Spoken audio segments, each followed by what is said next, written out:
മണിച്ചേട്ടൻ ഒരു സ്റ്റേജില് മണിച്ചേട്ടൻ എന്നെ കൊറേ 2-3 റൗണ്ട് ഇട്ട് ഓടിച്ച്. അപ്പൊ വേണ്ട മണിച്ചേട്ടാ അങ്ങനെ ശരിയല്ലല്ലോ നമ്മൾ ഒരാളെ കൊണ്ട്. അപ്പൊ മണിച്ചേട്ടൻ പറഞ്ഞു അതെന്താ നിനക്ക് ഷാരൂഖ് ഖാൻ എടുത്ത അങ്ങനെ ചോദിച്ചു. ചേച്ചി മണിച്ചേട്ടൻ നമ്മുടെ ഒരു വികാരം മലയാളികളുടെ മൊത്തം. മണിച്ചേട്ടൻ ഇത് ചോദിച്ചു കഴിയുമ്പോഴത്തേക്കും ഞാൻ ഇത് എന്ത് പറയണം എന്നൊരു അവസ്ഥയിലായിപ്പോയി. അപ്പത്തേക്കും ഞാൻ എന്റെ വായിൽ പെട്ടെന്ന് ഒരു മറുപടി പറഞ്ഞു, മണിച്ചേട്ടാ ഷാരൂഖ് ഖാന്റെ ഒക്കെ നടുവ് പോയാ പോട്ടെ, പക്ഷെ മണിച്ചേട്ടൻ നമ്മുടെ മുത്താണ്, അങ്ങനെ ആരോഗ്യം ഞാൻ നശിപ്പിക്കില്ല എന്ന് പറഞ്ഞു. അപ്പൊ എന്നാ പിന്നെ പോട്ടെ. ഷാരൂഖ് ഖാൻ അറിഞ്ഞില്ലല്ലോ അത്. ഹിന്ദി में अनुवाद करो, ഹിന്ദി വഴി അത് അവിടെ എത്തിയോ? हम दोनों का बीच में कुछ अलग रिलेशनशिप है, इसके बारे में क्यों मुझे पूछ रही है? छोड़ दो ये टॉपिक. ടോപ്പിക് മാറിക്കോളൂ. അങ്ങനല്ലേ, എനിക്ക് മനസ്സിലായി. ഓക്കെ റിമി, ഇനി ഒരു കുസൃതി ചോദ്യം ഞാൻ ചോദിക്കാം. ഒരു യുവതി വേദിയിൽ നിന്ന് ഡോക്ടർ KJ യേശുദാസ് എന്ന മഹാഗായകനോട് താങ്കൾ ഒരു ക്രിസ്മസ് അപ്പൂപ്പനെ പോലെയുണ്ട് എന്ന് പറഞ്ഞു. ആരാണ് ആ ഗായിക?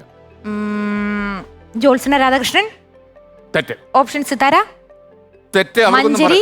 തെറ്റ്. റിമി ടോമി. അപ്പൊ ദാസേട്ടന്റെ ജീവിതത്തിൽ ഒരാളെ ക്രിസ്മസ് അപ്പൻ പ്രഭചേച്ചിയുടെ സാന്നിധ്യത്തിലാണ് വിളിച്ചെന്ന് ഓർത്തണം. അതൊരു എനിക്കറിയത്തില്ല, നല്ല തണുപ്പായിരുന്നു. ആ മസ്കറ്റില് സ്ഥിരം നടത്തുന്ന ഒരു വെന്യൂ. അപ്പം ദാസാർ അന്ന് ആ വൈറ്റും ഒരു ക്രിസ്മസിന്റെ സമയമൊക്കെ ആയിരുന്നു എനിക്ക് തോന്നുന്നു. ആ തണുപ്പും എല്ലാം കൂടെ താടിയും തലയിൽ എന്ത് തൊപ്പിയാണ്ട് വെച്ചിട്ടുണ്ട്, എനിക്ക് ഓർമ്മയില്ല, എനിക്ക് അങ്ങനെ തോന്നി. അപ്പൊ അങ്ങ് പറഞ്ഞു മോശമൊന്നുമല്ല, ക്രിസ്മസ് അപ്പൂപ്പൻ നല്ല ഇതല്ലേ. നല്ല പോസിറ്റീവാ. എനിക്കറിയില്ല, കുഴമറിഞ്ഞ് ചിരിക്കായിരുന്നു കേട്ടപ്പം. ലൂക്കടുത്ത LED നമ്മുടെ എല്ലാം പ്രിയങ്കരനായ സാക്ഷാൽ ഗാനഗന്ധർവൻ അത് ദാസാർ തന്നെയാണ്. ആ തൊപ്പിയുണ്ട്. ദാസാറ വെളുത്ത തൊപ്പിയും താടിയും വെച്ചിരിക്കുമ്പോ ശരിക്കും ക്രിസ്മസ് അപ്പൂപ്പൻ വന്ന് ഫ്രണ്ട് ഇരിക്കുന്നത്.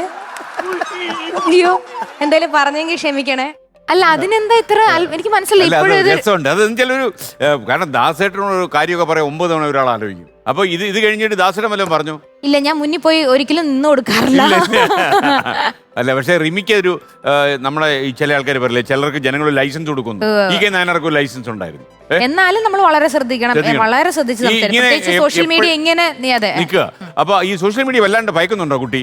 അല്ല, അങ്ങനെയൊന്നും ഇല്ല, എനിക്ക് ഉണ്ടായിരുന്നു. പക്ഷെ ഞാനിപ്പോ ഇൻസ്റ്റാഗ്രാമിലും യൂട്യൂബിലും ഒക്കെ വളരെ സജീവം. ഞാൻ ശ്രദ്ധിച്ചിട്ടുള്ളൊരു കാര്യം, ഒരു അൺകൺവെൻഷണൽ ആയിട്ട് ആളുകൾക്കിടയിൽ പാടാനും ആടാനും ഒക്കെ റിമി തയ്യാറാകാറുണ്ട്. അത് തന്നെയാണല്ലോ റിമിയുടെ പാട്ടുകളുടെയൊക്കെ ഒരു വല്ലാത്തൊരു അന്തരീക്ഷം ആൾക്കാർക്കുണ്ടാകും, ചെറിയ ഒരു തീവ്രത ആൾക്കാർക്ക് ഫീൽ ചെയ്യും. അപ്പൊ എപ്പോഴെങ്കിലും നമ്മൾ ഈ ഫ്രണ്ടിരിക്കുന്ന ആൾക്കാരെ കൂടെ പാട്ടിലേക്ക് ഇൻവോൾവ് ചെയ്യിക്കാൻ വേണ്ടി എന്റെ ചേട്ടാ കേട്ടോ, എന്റെ കളക്ടർ ചേട്ടാ എന്നൊക്കെ വിളിക്കുമല്ലോ, അങ്ങനെയൊക്കെ വിളിച്ച് പുലിവാലി പിടിച്ചിട്ടുണ്ടോ? എന്താ പറയാ, ഞാൻ എപ്പോഴും ഓരോ സ്റ്റേജിൽ കയറുമ്പോൾ ദൈവമേ നമ്മുടെ വായിന്ന് വരുന്ന വാക്കുകൾ വളരെ, പിന്നെ നമ്മൾ മനസ്സിൽ ഒരാളെ ദ്രോഹിക്കണമെന്നോ അല്ലെങ്കിൽ അയാളെ കുത്തി പറയണമെന്നോ, മോശമാണ് നമുക്കൊരു വേദി കിട്ടിയാ ഇന്ന് മോശം പറയണം, ഒരു വേദി കിട്ടി ഇന്ന് പുള്ളി, അങ്ങനെയൊന്നും ദൈവം സഹായിച്ച് ഇന്ന് ചെയ്യത്തുമില്ല, ചെയ്യുകയില്ല.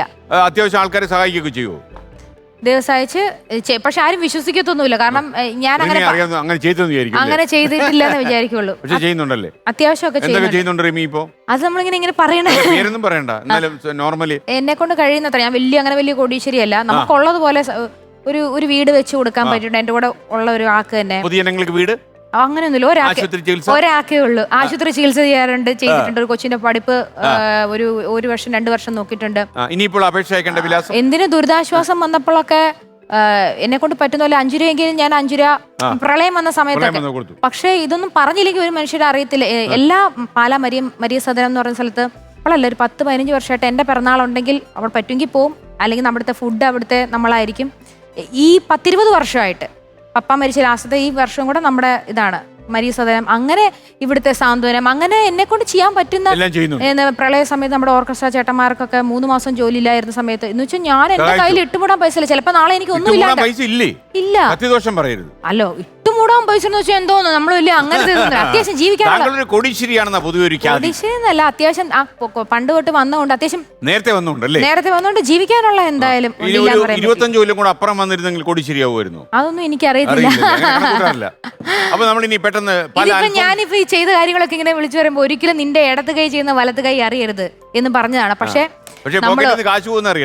ഒന്നും ചെയ്യുന്നില്ല എന്ന് പറയുന്നവർക്ക് മുന്നിൽ എന്തെങ്കിലും നമുക്ക് പറയാൻ പറ്റിയില്ല.